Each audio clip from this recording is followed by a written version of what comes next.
नमस्कार।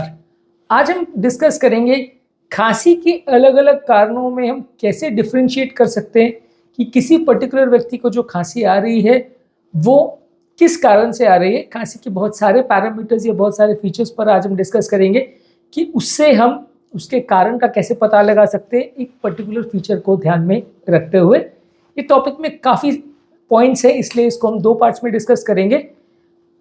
एक-एक पॉइंट को डिस्कस करने का प्रयास करेंगे कि खांसी में अगर ये पर्टिकुलर फीचर है, तो उससे हम कैसे डिसाइड कर सकते हैं कि ये इस कारण से खांसी हो रही है। काफ़ी इंटरेस्टिंग और क्लिनिकली यूज़फुल टॉपिक है, इसलिए रिक्वेस्ट करूँगा कि इसे एंड तक देखें। जो लोग हमारे चैनल पे नए हैं, उसे रिक्वेस्ट करूँगा कि चैनल को सब्सक्राइब करें, वीडियोज़ को लाइक और शेयर करें।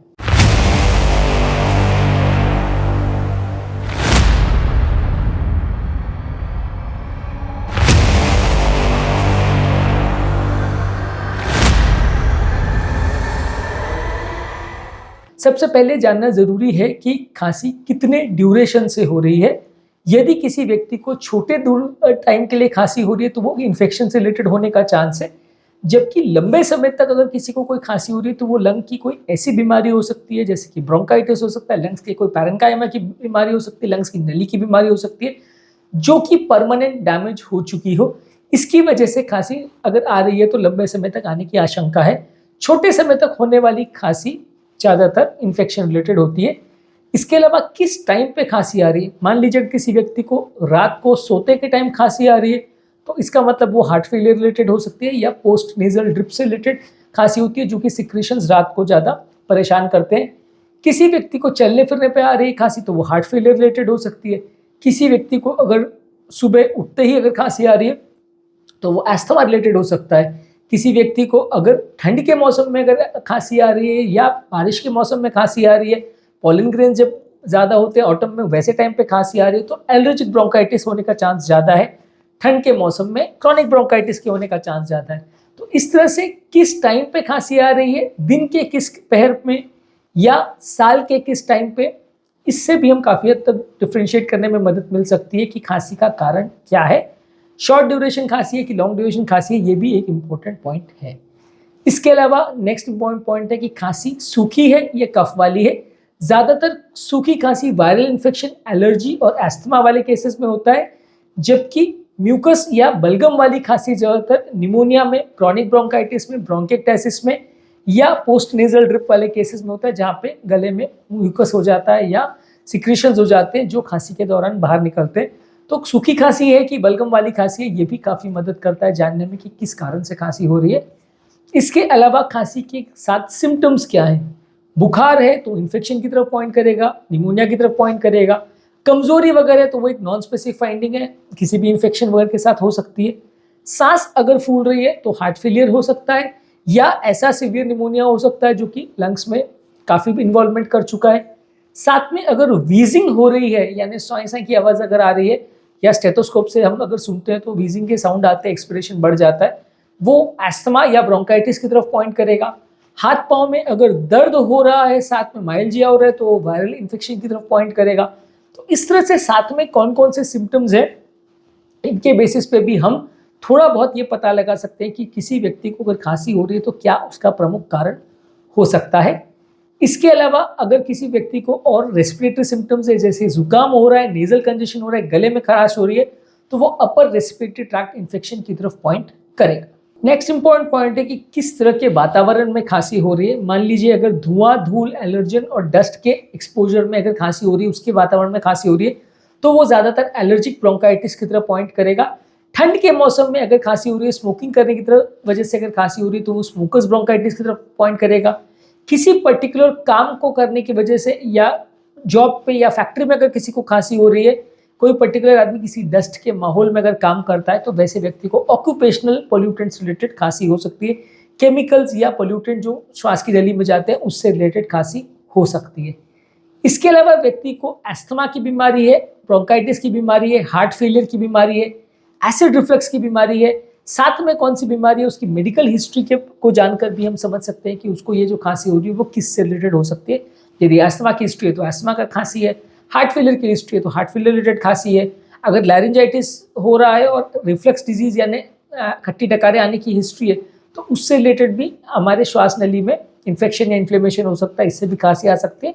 तो किस तरह की मेडिकल हिस्ट्री उस पर्टिकुलर व्यक्ति की है, ये भी इंडिकेट करेगा कि खांसी का कारण क्या है। इसके अलावा खांसी बच्चों में हो रही है या बड़ी में हो रही है, ये भी इंपॉर्टेंट कारण है जिससे हम जान सकते हैं कि पेशेंट को खांसी किस टाइप की है। बच्चों में ज़्यादातर respiratory infection, upper respiratory infection, whooping cough, ये सारी बीमारियां ज़्यादा होती है। उम्र दराज लोगों में एस्थमा, ब्रोंकाइटिस या इस तरह की बीमारियां ज़्यादा देखने को मिलती है, जो कि ज़्यादा उम्र रिलेटेड पेशेंट्स को या स्मोकिंग करने वाले पेशेंट को ज़्यादा देखने मिलती है।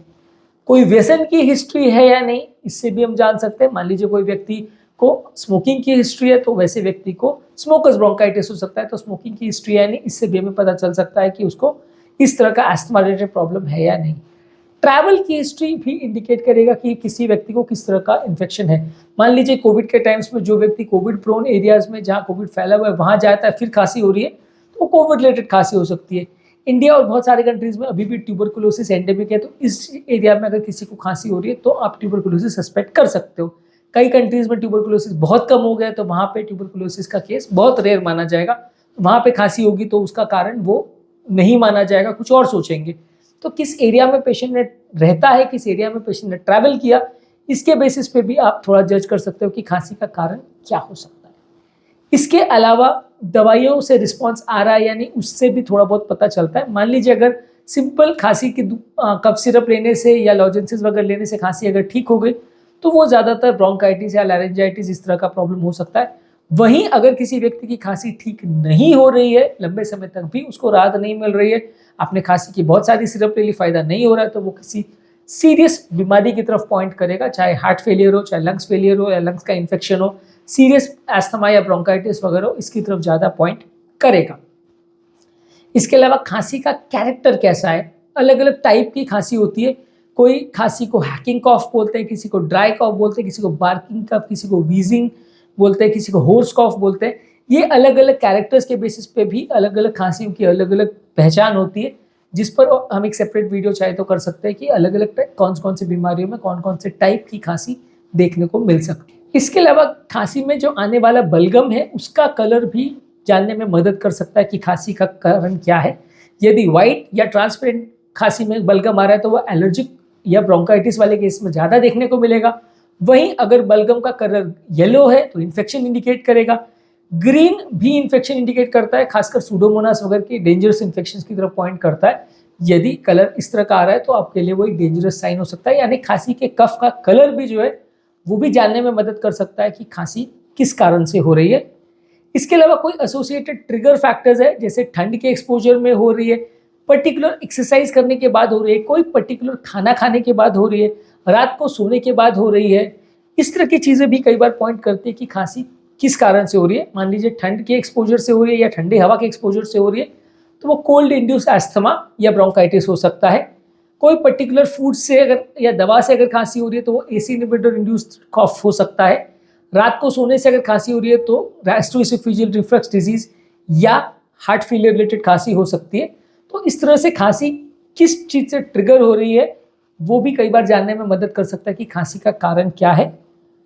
लंबे समय तक अगर किसी व्यक्ति को स्मोकिंग की हिस्ट्री है तो वो इंडिकेट करेगा कि उसको खांसी स्मोकिंग रिलेटेड है, तो वैसे पेशेंट में आपको स्मोकिंग को बंद करवाने से, स्मोकर्स अगर ब्रोंकाइटिस होगा तो उसमें डेफिनेटली फायदा मिलेगा।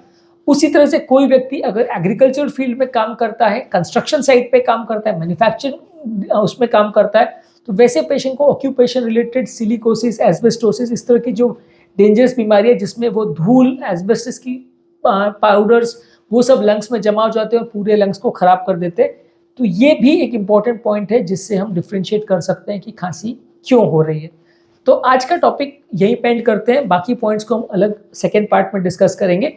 आज के टॉपिक में हमने डिस्कस किया कौन कौन से पॉइंट से हम डिफ्रेंशिएट कर सकते हैं खांसी का कारण क्या है।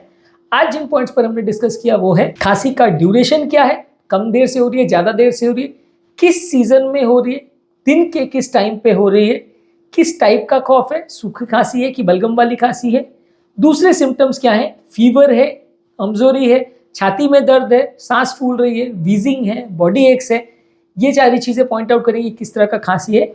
इसके अलावा रेस्पिरेटरी सिम्टम्स अगर है, जैसे नेजल कंजेशन है, जुकाम है, गले में खराश है, छींक आ रही है, तो ये सारे अपर रेस्पिरेटरी ट्रैक्ट इन्फेक्शन पर इंडिकेट करेंगी। एनवायरनमेंट के एक्सपोजर पे, जैसे स्मोक, पोल्यूशन, एलर्जन, इरिटेंट्स के एक्सपोजर में खांसी हो रही है तो वो उसकी तरफ पॉइंट करेगा। कोई पेशेंट की मेडिकल हिस्ट्री है जैसे कि एस्थमा, ब्रोंकाइटिस, अगर किसी को कोई एलर्जी की हिस्ट्री है तो ये सारी चीज़ें उस पर्टिकुलर चीज़ की तरफ पॉइंट करेगी। छोटे बच्चों में खांसी कि उम्रदराज पेशेंट में खांसी है, ये एक इंडिकेट करेगा कि उसको कौन सी डिजीज रिलेटेड खांसी हो सकती है। किस एरिया में पेशेंट ने ट्रैवल किया वहाँ पे कौन सा कीटाणु ज़्यादा प्रेवलेंट है, ये ट्रैवल हिस्ट्री अपने को इंडिकेट करेगी कि कौन से टाइप की खांसी है। Treatment over the counter medicine से जो ले रहे हैं उससे रिस्पॉन्स कर रहा है कि नहीं, ये भी इंडिकेट करेगा कि खांसी का कारण क्या है, खांसी का कैरेक्टर क्या है, यानी कि ड्राई कॉफ है, हैकिंग है, बार्किंग है, वीजिंग है, होर्स कॉफ है, ये सारी चीज़ इंडिकेट करेगी अलग अलग टाइप्स के कॉफ। किस तरह का कफ का या बलगम आ रहा है, वो उसका कलर ट्रांसपेरेंट है या येलो है या ग्रीन है, वो भी इंडिकेट करेगा कि खांसी क्या है, किस तरह की है। एसोसिएटेड ट्रिगर फैक्टर्स है जैसे कि कोई पर्टिकुलर खाना खाने के बाद, ठंडी हवा के बाद, कोई पर्टिकुलर एक्सरसाइज के बाद, सोने के बाद कोई अगर पर्टिकुलर किसी को अगर खांसी हो रही है तो वो उस बीमारी की तरफ पॉइंट करेगा। इसके अलावा अगर किसी व्यक्ति की लंबे समय तक स्मोकिंग की हिस्ट्री है तो वो स्मोकर्स ब्रोंकाइटिस की तरफ पॉइंट करेगा। किसी व्यक्ति की कोई एस्बेस्टोस की फील्ड में, एग्रीकल्चर में, मैन्युफैक्चरिंग बिजनेस में अगर में काम करने की हिस्ट्री है तो वो सिलिकोसिस, एस्बेस्टोसिस, इस तरह की बीमारी की तरफ पॉइंट करेगा। तो ये बेसिकली पॉइंट्स है जिससे हम डिफ्रेंशिएट कर सकते हैं कि खांसी किस कारण से हो रही है। आपके केस में कौन कौन से कारण इन्वॉल्व है वो आप जान के उसके बेसिस पे आप थोड़ा डिफ्रेंशिएट करने में मदद कर सकते हैं कि आपको खांसी किन कारणों से हो रही है। उम्मीद करूंगा कि आज के टॉपिक में आपको कुछ जानने को मिला होगा जिसके बेसिस पे आपको किस तरह की खांसी है वो जानने और समझने में थोड़ी सी आपकी मदद मिली होगी। इस टॉपिक के कुछ और पॉइंट्स है जो हम इस टॉपिक के पार्ट 2 में डिस्कस करेंगे।